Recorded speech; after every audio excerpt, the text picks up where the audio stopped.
আসসালামু আলাইকুম, আমি সাব্বির হাজিরা বাটি ক্যান ওন হাউস থেকে। দেখতে পাচ্ছেন খুবই দুর্দান্ত একটা ডিজাইন। এগুলো কিন্তু পিকো করা, ওনার সাইড দিয়ে হচ্ছে পাইর করা আছে। প্রত্যেকটা ওন্না মাশাআল্লাহ খুবই সুন্দর এবং এগুলো হচ্ছে 4.5 হাতের ওন্না।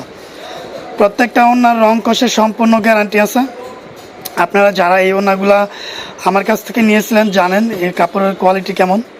তো আমাদের দেওয়া ফোন নাম্বারে অবশ্যই যোগাযোগ করলে আপনারা বিভিন্ন ডিজাইনের ওড়নার কালেকশনের ছবি পেয়ে যাবেন আমাদের কাছে। তো এই দেখতে পাচ্ছেন এই ওড়নাগুলো কিন্তু কালার আছে, প্রায় 20টার উপরে কালার আছে। প্রত্যেকটা ওড়না মাশাআল্লাহ অনেক সুন্দর, ডিজাইনও কিন্তু খুব সুন্দর সুন্দর আছে আমাদের কাছে। তো এগুলো হচ্ছে 20টা কালার আছে। এই যে দেখতে পাচ্ছেন এই ওড়নাটা সাইড দিয়ে হচ্ছে পাইর করা স্টেপের মধ্যে। শুধু এইটা না, এটা বাদেও আরও নানান রকমের এক কালারের মধ্যে স্টেপ ছাড়া, তারপরে হচ্ছে স্টেপের মধ্যে সাইড দিয়ে হচ্ছে ঝুল করা, এরকম বিভিন্ন ডিজাইনের